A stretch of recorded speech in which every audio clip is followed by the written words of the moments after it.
Now joining us live is the Treasurer, Josh Frydenberg. Treasurer, good morning to you. Are you about to lose the seat of Kooyong? Well, voters obviously will make their decision on the 21st of May, but I have been encouraged by the positive and warm reaction I've received at pre-poll over the early days of this week. There's still a long way to go and the battle in Kooyong will be tight. But let's be very clear about what the choice is for the local voters in Kooyong. I have worked hard for my local community for the last 12 years. I'm from Kooyong and I'm for Kooyong, working with the charities, working with the small businesses, working with the schools and many families. And at the same time, I've been the Treasurer of Australia during the most significant economic shock since the Great Depression, and Australia's coming out of that economic shock faster and stronger than every other major advanced economy in the world. On the other side of the ledger is a so-called independent who's a former long-standing member of the Labor Party who sought to conceal that political background when asked about it by the media, who's asking for the community's vote yet is not prepared to tell the community how they will vote in the event of a hung parliament, has no detailed policies, it's got an emissions reduction target but no plan to get there, no costings, no tax policy, no defence policy, and we know the chaos and the confusion and the uncertainty that will come with a hung parliament. So that's the clear choice for voters in Kooyong, and obviously I'll be making that case not just on your program this morning, Pete, but every day between now and election day. No doubt you will. Back to the polls though, Treasurer. Labor is on track for 80 seats. That would be fairly comprehensive if that turned out to be true. Big if there, but would that be a rejection of your government's performance or of the Prime Minister's? Well, Pete, you should know better than to take these polls as gospel in the lead up to the election. We know that from last time round when people wrote us off, yet the Australian people produced a very different result. There are many, as the Prime Minister calls them, quiet Australians out there. John Howard called them his battlers. Sir Robert Menzies called them his forgotten people. In the United Kingdom, they're called the shy Tory. Essentially, these are people who may not answer every poll, phone call, who are not on Twitter as keyboard warriors, who are not marching outside the streets on the policy of the day.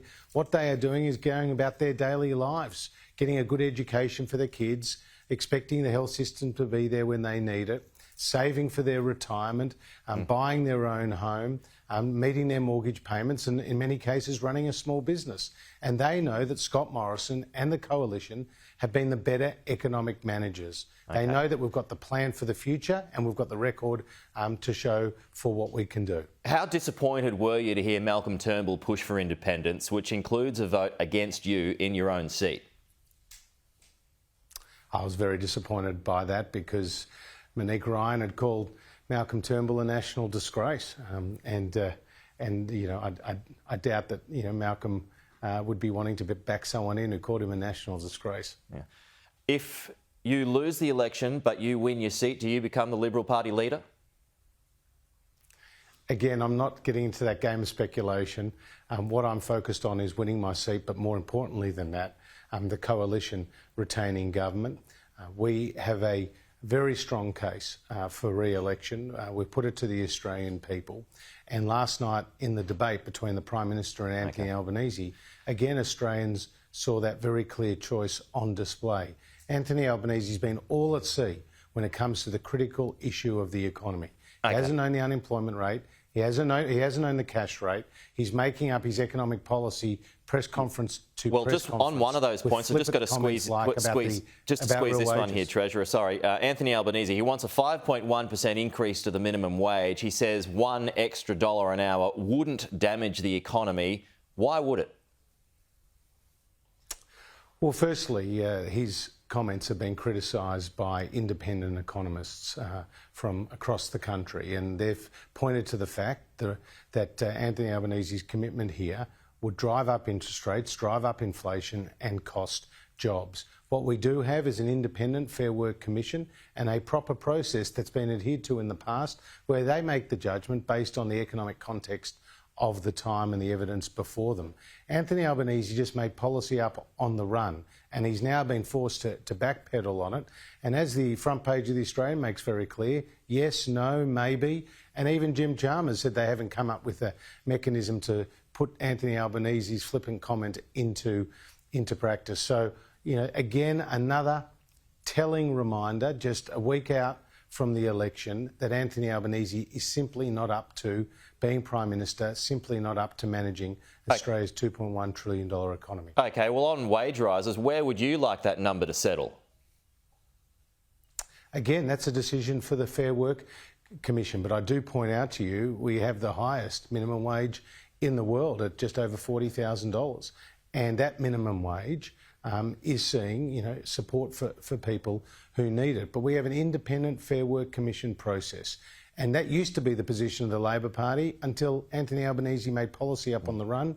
Now they're shoveling very, very quickly to fill that hole he's created. OK. Just a final one here. Victoria wants to ban the public display of swastikas, Treasurer. Just a final thought on that. Well, again, the swastika is a symbol of hate and the most destructive period in world history.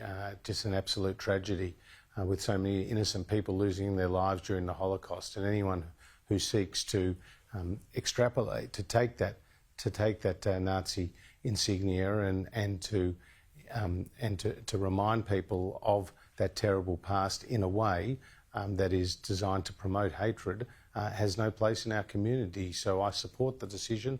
I note that it's got bipartisan support. Of course, the swastika can still be used in an educational context, or also in the case of the Buddhist symbol.